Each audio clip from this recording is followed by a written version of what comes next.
በስመ አብ ወወልድ ወመንፈስ ቅዱስ አሃዱ አምላክ አሜን። ክቡር አባታችን መላከ ኢዮር ቀሲስ መምህር አብይ አረጎ የዚች የታምረኛው ደብር አስተዳዳሪ፣ ሊቃውንተ ቤተ ክርስቲያን፣ አይንተ እግዚአብሔር ካህናት፣ ላይካነ ምስጢር ዲያቆናት፣ መምህራነ ወንጌል፣ በዚህ በተቀደሰ ስፍራ የተሰበሰባችሁ የእናታችን የእመቤታችን የወለላይቱ እመቤት የድንግል ማርያም የኪዳነ ምሕረት የአስራት የቃል ኪዳን ልጆች እንደምን አደራችሁ? አሜን። ኪዳነ ምሕረት ከያለንበት ቦታ ጠርታን በዚህ በተቀደሰ ስፍራ ለድነት ለበረከት የጠራችንም አምላክ ኪዳነ ምሕረት ከተወዳጅ ልጇ ከጌታችን ከመድኃኒታችን ከኢየሱስ ክርስቶስ ጋር ክብር ምስጋና ይድረሳቸው። አሁን የእመቤታችንን ታምር ሰምታችኋል አይደል? የማንን ታሪክ ነበር የሰማችሁት? እስኪ የሚመልስልኝ የማንን? የአፄ ካሌብን ታሪክ ማለት ነው። እንግዲህ አፄ ካሌብ በአምስተኛው መቶ ክፍለ ዘመን የነበሩ ኢትዮጵያን የሚያስተዳድሩ ንጉስም ጻድቅም የነበሩ ሰው ናቸው። ምን አልኳችሁ? ምን የነበሩ አልኳችሁ? ንጉስም ጻድቅም የነበሩ ናቸው። በኢትዮጵያ ታሪክ ንጉስም ጻድቅም የሆኑ ብዙ አሉ። እንደው ጥቂቱን ባስታውሳችሁ ቅዱስ ላሊበላን የማያውቅ የለም። ቅዱስ ላሊበላ ለዛውም ሶስት ነገር ነው ያለው። ቅዱስ ላሊበላ ከስሙ እንደምንረዳው ቅዱስ ነው፣ ሁለተኛ ደግሞ ንጉስ ነው፣ ሶስተኛ ደግሞ ካህን ነው። ስለዚህ ኢትዮጵያን የሚመሩና የሚያስተዳድሩ ቅዱሳን ነበሩ ማለት ነው። እንዲሁም ደግሞ አፄ ዘርዓ ያዕቆብንም ደግሞ ብናነሳ አፄ ዘርዓ ያዕቆብ ልክ እንደዚሁ ንጉስም ጻድቅም ካህንም ነበሩ። በቀደመው ጊዜና ዘመን ኢትዮጵያን የሚመሩት ኢትዮጵያን የሚያስተዳድሩት በዘፈቀደ በጦርነት መንግስት በመገልበጥ በህዝብ ምርጫ አይደለም። ኢትዮጵያን የሚመሩና የሚያስተዳድሩት የሚመርጠው የኢትዮጵያ ህዝብ ሳይሆን የኢትዮጵያ አምላክ ነው። እኛን የሚመሩና የሚያስተዳድሩትን የሚሰጠን የሚመርጥልን ምድራዊ ሰዎች ሳይሆን ሰማያዊ ንጉስ ራሱ እግዚአብሔር አምላካችን ነው። በኢትዮጵያ ታሪክ አብዛኞቹ እግዚአብሔር እየሾማቸው እግዚአብሔር እየመረጣቸው ኢትዮጵያን ምሩ ኢትዮጵያን አስተዳድሩ እየተባሉ ከእግዚአብሔር ዘንድ እየተቀቡ ንግስናን ከቅድስና ከክህነት ጋር አስተባብረው ሀገራችንን ይመሩ ያስተዳድሩ ነበረ። ሌሎቹም አሉ፣ ሰዓት ስለማይበቃን ነው። ከነዛ ውስጥ ቅድም በታምረ ማርያም ላይ የነገርኳችሁ ታላቁ ንጉስና ጻድቅ የሆነው አፄ ካሌብ በአምስተኛው መቶ ክፍለ ዘመን ኢትዮጵያን ይመራና ያስተዳድር ነበረ። አፄ ካሌብ ኢትዮጵያን በሚመራበትና በሚያስተዳድርበት ዘመን የመናገሻ ከተማው ወይም ደግሞ ነግሶ ኢትዮጵያን የሚመራና የሚያስተዳድረው ዋና መቀመጫው አክሱም ነበረ። በአክሱም እየኖረ በአክሱም ጽዮን ቤተክርስቲያን ዕለት ዕለት እያስቀደሰ ቅዱስ ቁርባን እየተቀበለ ቀን የተበደለውን ሲያስክስ የተቀማውን ሲያስመልስ ይውላል። ማታ ደግሞ ማቅ ለብሶ እመቤታችን ፊት ተንበርክኮ ድንግል ማርያምን ያመሰግናታል፣ ልጇን ያወድሳል። በእንደዚህ አይነት በቅድስና ህይወት ነበረ የቀድሞ ነገስታት የሚኖሩት።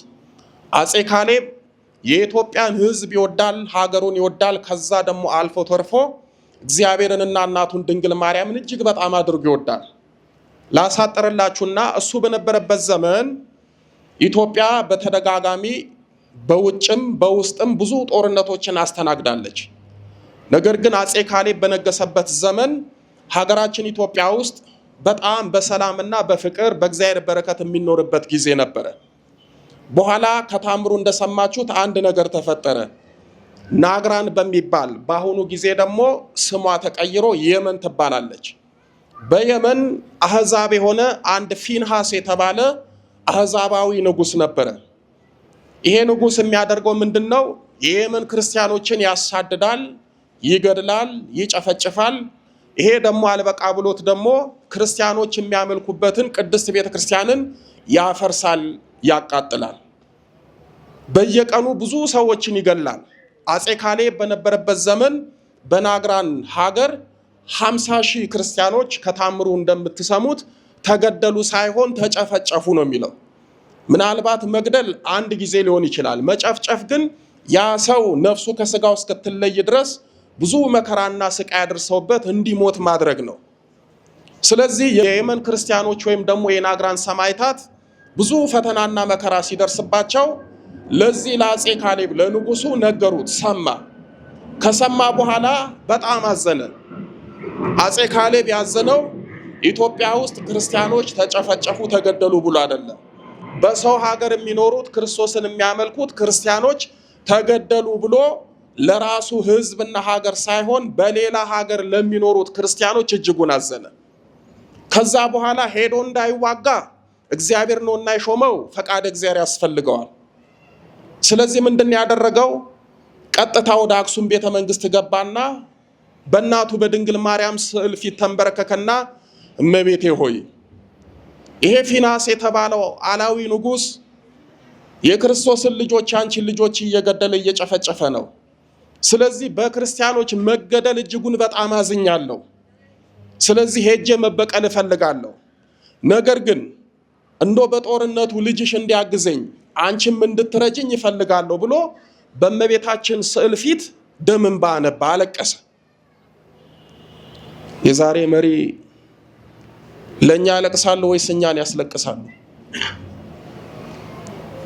የአሁኖቹ መሪ እኛን ይመራሉ ወይስ እኛን ያማርራሉ? እግዚአብሔር ይፍታው አይደለ? የቀድሞቹ ደጋጎች ነበሩ። በሀገርም በሕዝብም ላይ አንድ ፈተና ሲመጣ ተሰብስበው አይመካከሩም፣ ገብቶ ይጸልያሉ። የሚመካከሩት ከእግዚአብሔርና ከድንግል ማርያም ጋር ነው። አጼ ካሌብ አለቀሰ።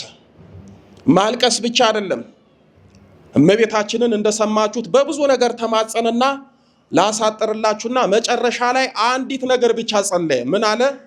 እመቤቴ ሆይ ልጅሽ አግዞኝ፣ አንቺ ረድተሽኝ በየመን ለሚገደሉት ክርስቲያኖች የማልደርስላቸው እነሱን የማልታደጋቸው ከሆነ እንደው በፊትሽ አሁኑኑ ነፍሴን ከሥጋዬ ትለይ ዘንድ እለምንሻለሁ። ሕይወቴን ውሰጂ፣ ይብቃኝ፣ እኔም እንደነሱ ልሙት ብሎ እመቤታችንን አለቀሰባት። የእመቤታችን ስዕል አጽናናቸው። ከዛ በኋላ ሄደ ተኛ። ሌሊት ወላዲት አምላክ ድንግል ማርያም ብርሃን ለብሳ ብርሃን ተጎናጽፋ ወደዚህ ወደ ደገኛው ንጉሥ ወደ አጼ ካሌብ መጣች። ምን አለችው? የልጄ ወዳጅና የኔ ወዳጅ አለችው። ምን አለችው አልኳችሁ? እኛ ዛሬ የክርስቶስ ወዳጅ ነን፣ የድንግል ማርያም ወዳጅ ነን። በእውነት ድንግል ማርያም ልጆቼ ወዳጆቼ የምትልበት ምን ስራ አለን? እግዚአብሔርን የምናራራበት ድንግል ማርያምን የምናቀርብበት እስኪ ምን ስራ አለን? እግዚአብሔር በጸሎታችን እንዳይረዳን አንጸልይም። እግዚአብሔር በስግደታችን እንዳይቀርበን አንሰግድም። እግዚአብሔር እጁን እንዲዘረጋለን እኛ ደግሞ የምጽዋት እጅ አንዘረጋም። ብቻ ዝም ብለን እግዚአብሔር መድኃኔዓለም ድንግል ማርያም እንዲያደርጉልን ችግራችንን እንዲፈቱልን በባዶ እንፈልጋለን። ከራሳችን የምናወጣውና የምናዋጣው ነገር የለም። አጼ ካሌብ ድንግል ማርያም መታ የልጄ ወዳጅና የኔ ወዳጅ አይዞ ልጄ መድኃኔዓለም ይረዳሃል፣ እኔም አግዝሃለሁ፣ ሄደ ጠላቶችን ድል ታረጋለህ፣ ትበቀላለህ፣ አልፎ ተርፎ ደግሞ በናግራን ላሉት ለክርስቲያኖች መጽናኛ ትሆናለህ።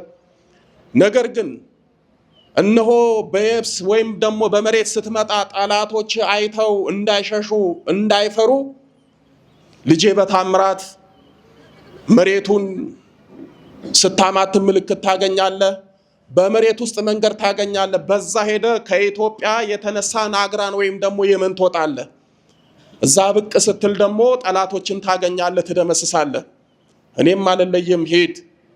ይሄንን ስትለው አጼ ካሌብ ምን አለ?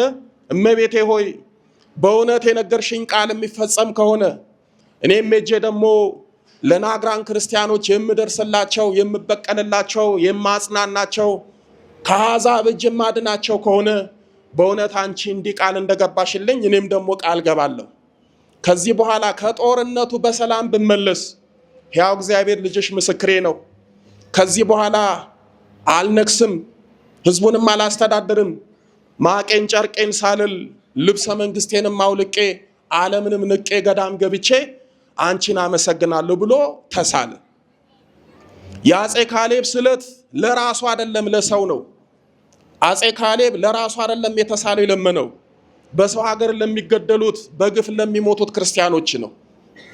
አፄ ካሌብ ለሰው የተሳለውን፣ ለክርስቲያኖች የተሳለውን፣ ለሌላ ሀገር የተሳለውን ስለት ፈጸመ። ዛሬ እኛ እመቤታችንን ለራሳችን ተስለን ስለታችንን አናስገባም። እየተሳልን ማንፈጽም፣ እየተሳልን የምንረሳ፣ ስለት የምንበላ ብዙ ሰዎች አለን። አፄ ካሌብ ተስሎ እመቤታችንን ተማጽኖ ሄደ።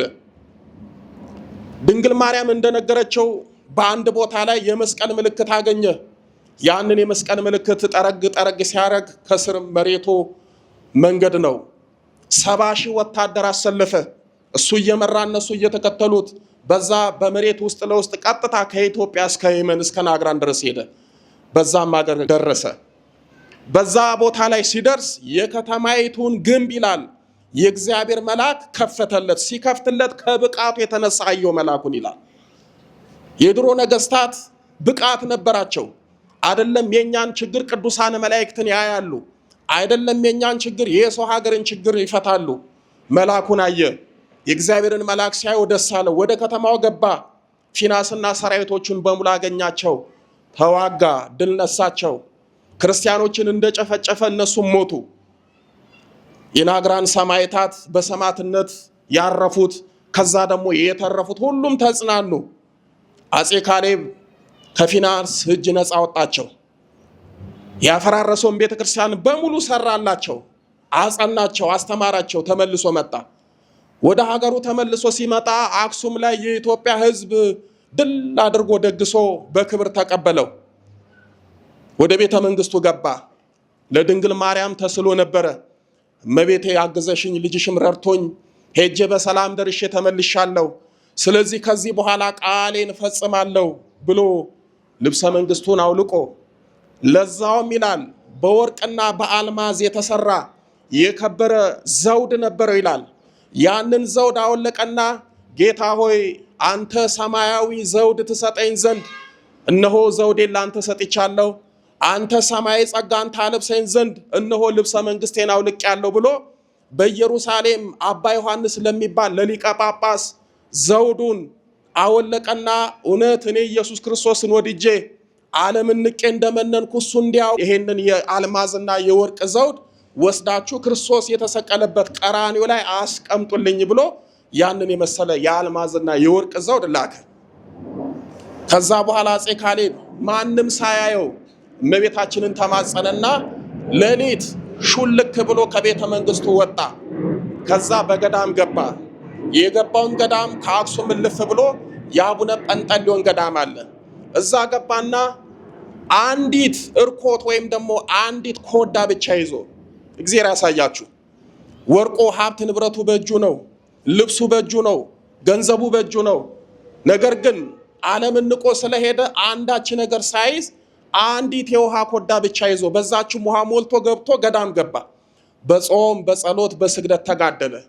ከዛ በኋላ ወላዲት አምላክ ድንግል ማርያም ከሰራዊተ መላእክት ጋር መጣችና ለአፄ ካሌብ ተገለጸችለት። እነሆ ቃልን ፈጽመሃል፣ አክብረኸኛል፣ እኔም አከብረሃለሁ ብላ በእውነት ሰው ሳይሆን መላእክት አመነኮሱት። እመቤታችን ድንግል ማርያም መልአኩን አዘዘች፣ ልብሰ ምንኩስናውን አልብሰው አለች። ብዙ ቅዱሳን አባቶቻችን በሰው መንኩሰዋል። ስርዓተ ምንኩስናውን ቅዱሳን ፈጽሞላቸዋል። አፄ ካሌብ ከሌሎቹ ልዩ የሚያደርገው ስርዓተ ምንኩስናውን ወይም ደግሞ ልብሰ ምንኩስና አልብሶ ያመነኮሰው ሰው ሳይሆን የእግዚአብሔር መልአክ ነው። ሰው ሳይሆን ያመነኮሰችው ድንግል ማርያም ናት። ከዛ በኋላ ልብሰ ምንኩስናውን ለበሰ። ዓለምን ተመልሶ ላያይ ቃል ገባ፣ ዘጋ። በጾም በጸሎት በስግደት ሰውን ሳይመለከት ሰማይን ተስፋ እያደረገ ሰውን ሳያይ ድንግል ማርያምን እያየ በጾም በጸሎት በስግደት ለ12 ዓመት ተጋደለ። በኋላ እናታችን ድንግል ማርያም ግንቦት 20 ቀን መጣች፣ አጽናናችው። በክብር ነፍሱ ከስጋው ተለየ። እመቤታችን ድንግል ማርያም የልጇን መንግስት አወረሰችው፣ ክብር ጸጋ ሰጠችው። የቀድሞ ነገስታት እንዲህ ነበሩ።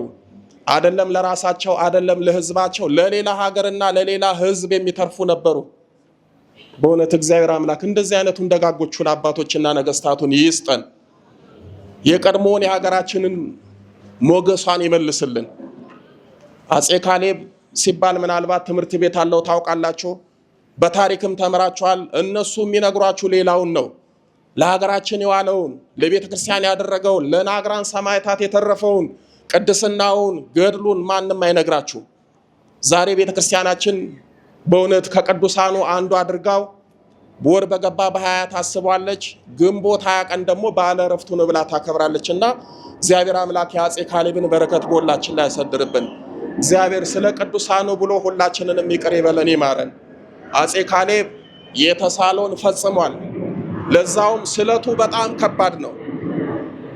አንዳንዶቻችን ምናልባት ብር ተስለን ነው ብር ማንሰጠው፣ ወይም ደግሞ ንዋየ ቅድሳት ልብሰ ተክህኖ ሊሆን ይችላል፣ ሻማም ሊሆን ይችላል፣ ጥላም ሊሆን ይችላል።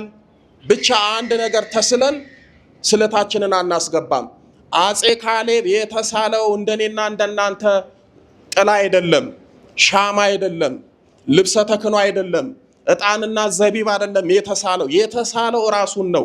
የተሳለውን ህይወቱን ነው። ለእመቤታችን ያላት ምንድነው? በሰላም ከተመለስኩኝ ጦርነቱን ድል ካደረኩኝ ራሴን አሳልፌ እሰጥሻለሁ ብሎ ራሱን ነው የተሳለው። አባቶቻችን ራሳቸውን ተስለው ራሳቸውን ይሰጣሉ። ራሳቸውን ተስለው ራሳቸውን የተሳሉትን ህይወታቸውን አሳልፎ ይሰጣሉ። አቤት ስለት የበላችሁ የላችሁ? ይህ ስለት ያለባችሁ ሰዎች የላችሁ? አለን አይደለ? ዛሬ አስገባለሁ ነገ አስገባለሁ፣ እግዚአብሔር የማያውቀው ነገር የለም፣ ቆይ ይስተካከልልኝ ተደርጎልን ተፈጽሞልን ስለታችንን የበላን ይህ ስለት ያለበን ሰዎች አለን። በነገራችን ላይ እኮ ስለት ማለት እስኪ ንገሩኝ፣ ምንድን ነው ስለት? ንገሩኝ እንጂ። እሺ ባለማዊ ስለት ማለት ምን ማለት ነው? የሚቆርጥ የተሳለ ማለት ነው አይደል? አዎ ስለት ማለት ደርሶላችሁ ስለታችሁ ተፈጽሞላችሁ ስለታችሁ ካላስገባችሁ ተራሱ ስለት ሆኖ ነው የሚቆርጣችሁ። የተደረገላችሁን ያጠፋል፣ የተደረገላችሁን ያበላሻል።